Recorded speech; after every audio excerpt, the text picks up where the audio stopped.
Hello, and welcome back to Dollar Tactical. Today's video, why?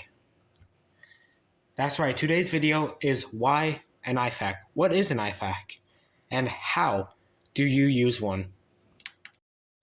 Now, IFAK stands for Individual First Aid Kit. And that's pretty self-explanatory, considering it's enough medical supplies for like one dude. Now, I had originally filmed this video like last week, but I saw the footage and I was like, nah, I was too low energy. I was sick, getting over a cold, ripped me. But now I'm back, I'm feeling better. Y'all will get that IFAK vid. Now, why do you need an IFAK? Well, I've gone over this in a previous video that was clearly satirical. If you didn't get the joke, you're absolutely retarded.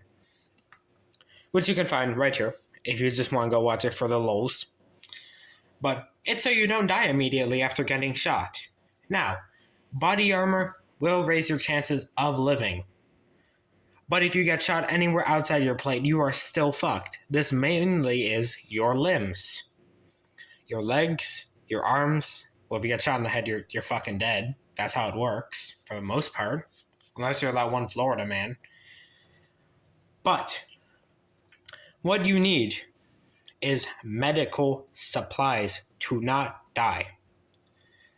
And that's what I got right here. So this nice little mini compact IFAK, you can't really tell, it looks pretty bulky, but it does fit very nice on my shitty belt setup. I'm Dollar Tree Tactical, as all you know, I'm poor.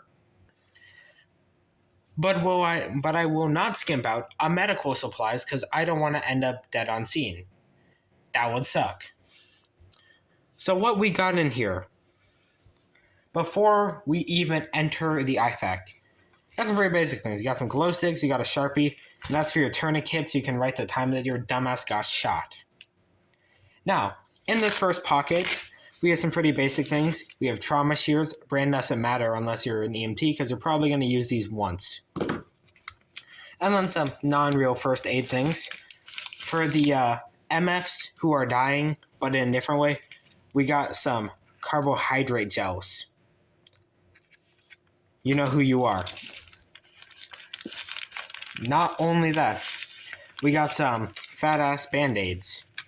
Like, these are literally just fat Band-Aids. We got burn dressing. That's always pretty nice to have because, you know, more stuff that absorbs stuff. Fat-ass Band-Aids. Sponge. Not entirely necessary, but always nice to have if you have the space. Now, once you open it up, nice little zipper because this is meant for you to use when your arms are all fucked up. On the inside, we have 2 rolls of gauze. And I prefer big fat rolls. That's a preference. A pack of large nitrile gloves. You don't want to get medium or small. Just because they fit your hand size doesn't mean they'll work. You want a size larger, that way you can easily slip them on. Next, we have a fat-ass Israeli bandage. And the difference between Israeli and Ace bandage is it has a little bump so you can apply direct pressure to the wound.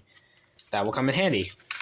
We have 1 packet of Quick Clot. If you're poor like me, get this stuff. If you have the money, get like the combat gauze. Not because there's any difference. It's simply because there's more of it per package.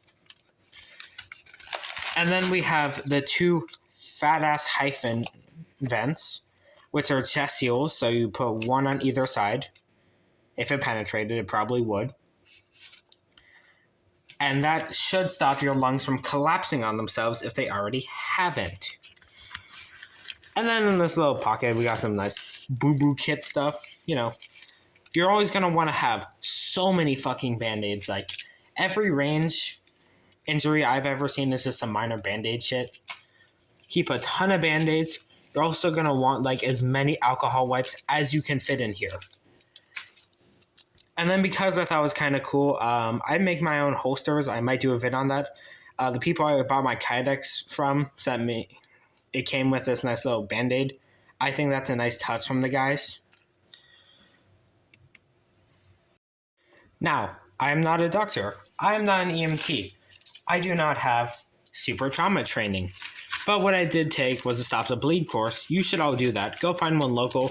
Hell, even like some lifeguarding courses include Stop the Bleed courses. You're just gonna do that as a baseline. That is going to be so you know how to do things like wound pack, use a tourniquet, make a tourniquet, use trauma shears because those are slightly different from scissors. They're fatter. They're meant for clothing.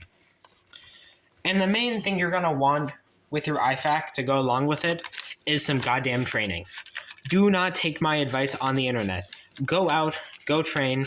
Don't just listen to some dudes on the internet.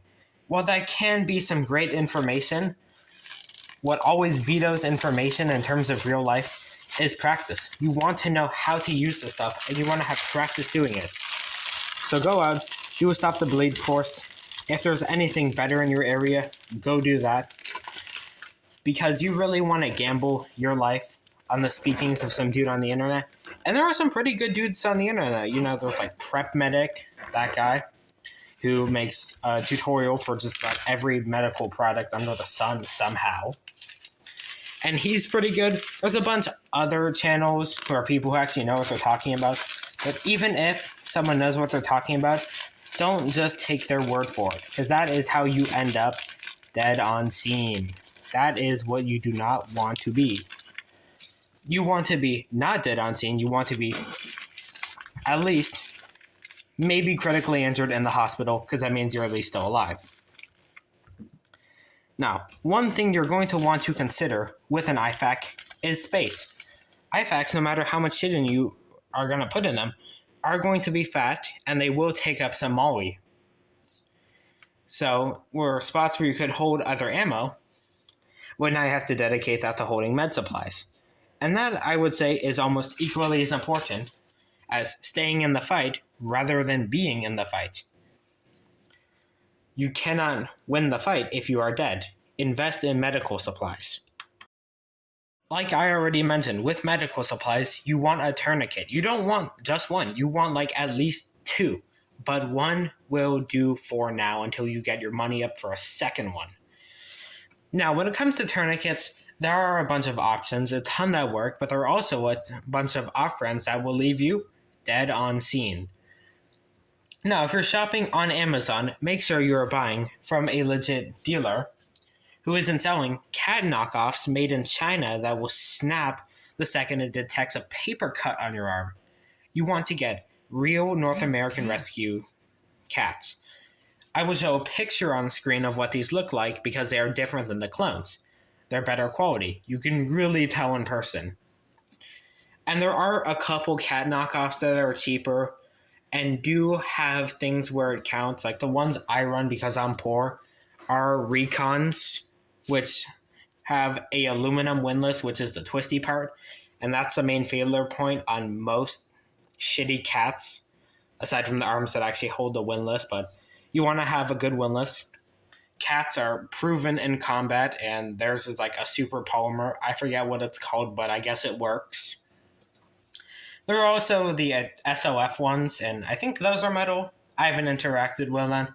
And there's really just so many, but pick two, buy those, and make sure to stop the bleed. Thank you all so much for watching. If you enjoyed this video, make sure to like and subscribe. For next time, this weekend, I'm dropping a double video this week because I didn't upload anything last week. You guys finally get to see the long-awaited hood knife fighting video.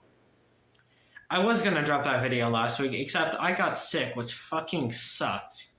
But hey, now y'all finally get to see it.